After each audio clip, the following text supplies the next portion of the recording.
दोस्तों, पूरी दुनिया में जब भी आर्म्स एंड एनिमेशन की खरीदारों की श्रेणी आती है तो इंडिया उसमें हमेशा टॉप पे रहता है। यानी हिंदुस्तान का नाम हमेशा उसमें ऊंचा ही रहा है। पिछले अगर आप 10 वर्षों का इतिहास देखेंगे, किसी भी मीडिया हाउस की या जो है किसी भी ऑर्गेनाइजेशन की, किसी भी एनजीओज की अगर कोई भी रिपोर्ट्स जो है वो पब्लिक डोमेन में आती है तो हमेशा हिंदुस्तान जो है वो हथियारों की खरीद फरोख्त में हमेशा टॉप पे रहता है।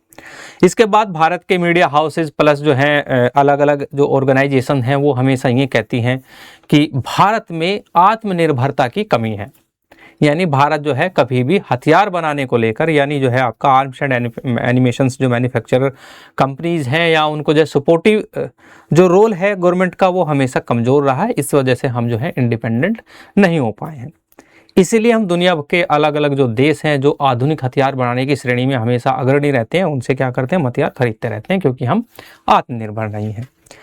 लेकिन वहीं जो है न्यूज़पेपर में कोई रिपोर्ट आए और उसमें ये चौंकाने वाला खुलासा हो जाए कि भारत जो है केवल पूरी दुनिया में खरीदार नहीं बल्कि सबसे बड़ा विक्रेता भी बनने जा रहा है या बन रहा है, ऐसे जो है आरोप भारत के ऊपर लगे। ऐसा ही एक आरोप अल जजीरा नाम का न्यूज़ एजेंसी है आपकी, जिसने अपने न्यूज़पेपर के माध्यम से लगाए हैं।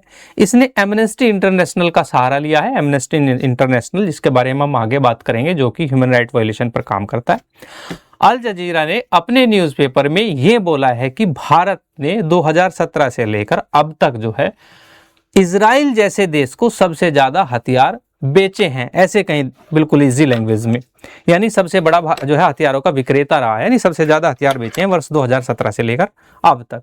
और वो भी ऐसे देश को, इजराइल एक ऐसा देश है जो हमेशा आधुनिक हथियारों से लैस रहता है। आधुनिक हथियार बनाने की अगर होड़ है, उसमें अग्रणी देशों की लिस्ट में उसका हमेशा नाम आता है। तो ऐसे ही जो है आरोप अल जजीरा ने लगाए हैं। अल जजीरा जो कि एक कतर देश का एक प्रमुख मीडिया संस्थान है। तो so guys, welcome to Raj Malhotra IAS, और मैं अमरजीत सिंह डिस्कस करूंगा कि आखिर ये आपका मसला है क्या। तो चलिए स्टार्ट करते हैं। तो सबसे पहले अगर हम बात करें तो इसमें बहुत सारे क्वेश्चंस जो हैं वो अल जजीरा चैनल की तरफ से एमनेस्टी इंटरनेशनल का हवाला देते हैं, उसका रेफरेंस देते हुए क्या किया है कि उसने लगाए हैं। उन्होंने कहा है कि कैसे जो है फिलिस्तीन का के एक्सपेंस पे जो है नरेंद्र मोदी ने जो है ये किया है, बहुत सारे हथियार भेजे हैं, धीरे धीरे ये सारी चीज़ें कही हैं। और साथ ही ये कहा है कि केवल इसमें जो है भारत अमेरिका जैसे देश ही नहीं है, 51 कंट्रीज ऐसे हैं जिन्होंने इजराइल को, अभी जो है इजराइल का जो कॉन्फ्लिक्ट चल रहा था फिलिस्तीन का, मेनली गाजा के ऊपर था। यानी गाजा पे जो अब जब अटैक हुआ इजराइल का, तो उस टाइम पे उस युद्ध के दौरान जो है बहुत सारे कंट्रीज ने हेल्प की, उनमें से इंडिया भी है। ऐसे जो है आरोप जो है वो लगाए गए हैं। साथ ही इन्होंने कहा है कि ये एक तरीके का डबल क्रॉस है। डबल क्रॉस का मतलब यह है क्योंकि हम अपना जो पक्ष रखते हैं हमेशा इंटरनेशनल फोरम पे, जब भी पैलेस्टाइन की बात आती है यानी फिलिस्तीन की बात आती है, तो हम टू नेशन सॉल्यूशन की हम बात, यानी टू स्टेट सॉल्यूशन की हम बात करते हैं। हम हमेशा फिलिस्तीन की जो है कि अलग स्टेट के पक्षधर रहे हैं, लेकिन साथ ही हमारा ये भी पक्ष रहता है कि हम इजराइल के साथ अपने संबंध खराब नहीं कर सकते, हम संबंध बना सकते हैं। ठीक है, यानी हम फिलिस्तीन को जो है एक अलग राष्ट्र का दर्जा देने की जो हमारा वोटिंग है या हमारा पक्ष है या हमारा मत है वो हमेशा रहता है, क्योंकि ये जो है अटल बिहारी वाजपेयी के टाइम से ही जो है हमारा मत रहा है। लेकिन साथ ही हम अपने जो स्ट्रेटेजिक अलायंस है उनको खराब नहीं कर सकते और इजराइल के साथ संबंध हमेशा हमारे बने रहेंगे। तो इसको लेकर जो है इन्होंने जो है डबल क्रॉस कहा है और कहा है कि कैसे नरेंद्र मोदी जो है, जो कि हमारे देश के प्रधानमंत्री हैं, वो इंटरनेशनल फोरम पे जाके, यानी बहुत सारी फॉरेन कंट्रीज हैं वहाँ से फॉरेन अवार्ड कैसे लेते हैं, ये सारी कहानी के बारे में इन्होंने बहुत कुछ लिखा है। चलिए हम डिस्कस कर लेते हैं एक्चुअली मसला है क्या। मसला ये है कि एमनेस्टी इंटरनेशनल, जो कि आपका एक नॉन गवर्नमेंटल ऑर्गेनाइजेशन है, एक एनजीओ है, और ये लंदन बेस्ड आपका गैर सरकारी संस्थान है। पीटर बेनेंसन नाम के एक वरिष्ठ वकील थे जिन्होंने ह्यूमन राइट वायलेशन को देखते हुए इस ऑर्गेनाइजेशन की स्थापना की थी, और ये दावा करता है कि ये किसी भी सरकार से फंडेड नहीं है, गैर सरकारी संगठन है, और पूरी दुनिया में जहाँ जहाँ भी आपके ह्यूमन राइट वायलेशन होते हैं, यानी मानवाधिकार का कहीं भी उल्लंघन होता है, मानवाधिकार का उल्लंघन होता है, तो तब जो है ये उस पर काम करते हैं और अपनी रिपोर्ट करते हैं, और ये एक तरीके का प्रेशर ग्रुप भी है।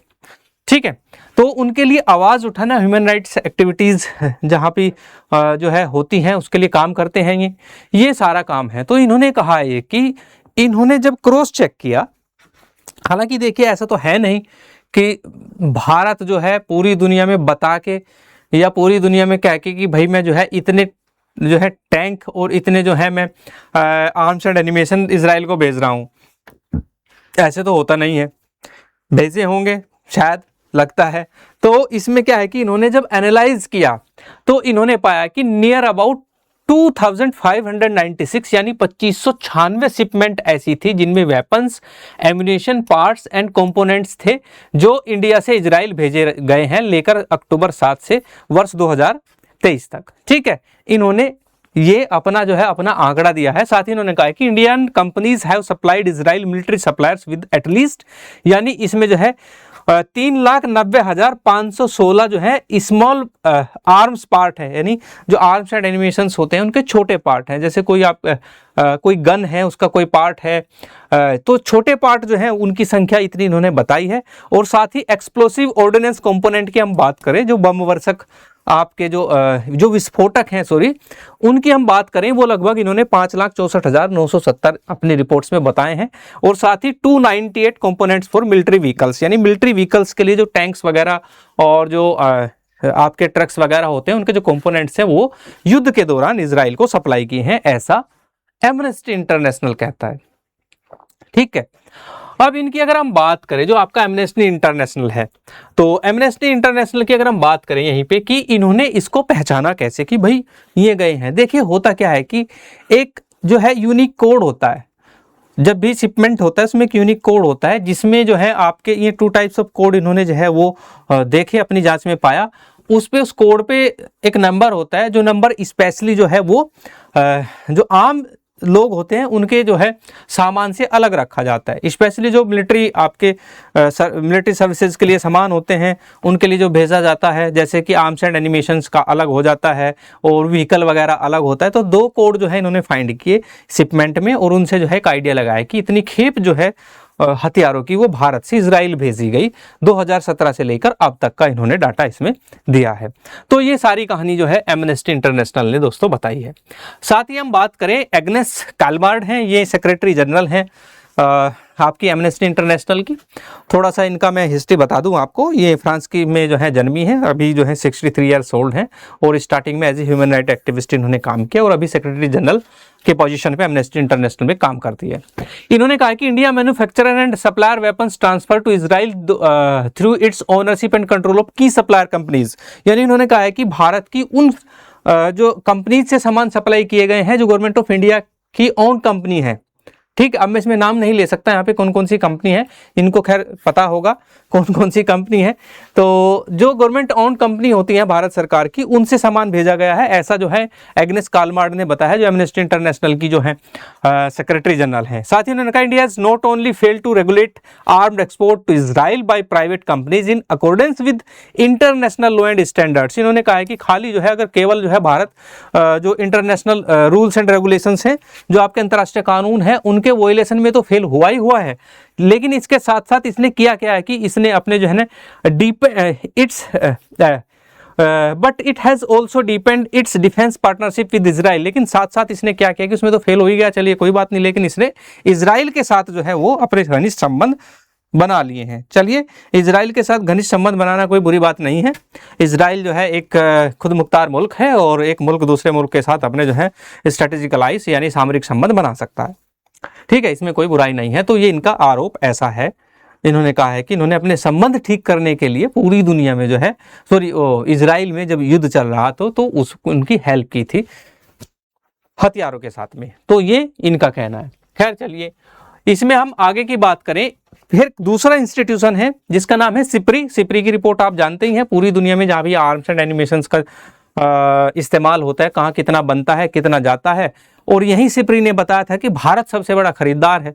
अब ये भी जो है इनका जो क्लेम है आपका एमनेस्टी इंटरनेशनल का, सिप्री जो है उस पर जो है मोहर लगा रहा है। सिप्री कह रहा है कि India has been Israel largest defence buyer for year accounting for 29% of total sales between 2020 and 2025। यानी इसने कहा है कि 2020 से लेकर 25 तक इंडिया जो है has been Israel's largest defence buyer, यानी 29% बायर है।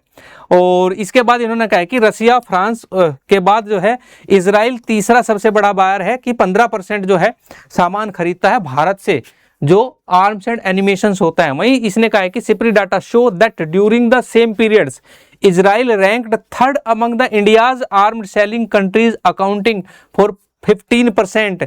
यानी भारत की अगर हम बात करें, भारत जो है रशिया के बाद फ्रांस और फ्रांस के बाद तीसरे नंबर पर आता है विक्रेता के रूप में इजराइल को। ठीक है, यानी इजराइल अगर खरीद रहा है कहीं से आर्म्स एंड एनिमेशंस, इजराइल आपका जो है रशिया से भी खरीदता है और इजराइल आपका जो है फ्रांस से भी खरीदता है, लेकिन उसी के बाद इजराइल जो है वो तीसरे नंबर पे भारत से खरीदता है। अब यहाँ पे कहानी ये है कि देखिए, इजराइल भारत से कोई बड़ी मिसाइल नहीं खरीद रहा।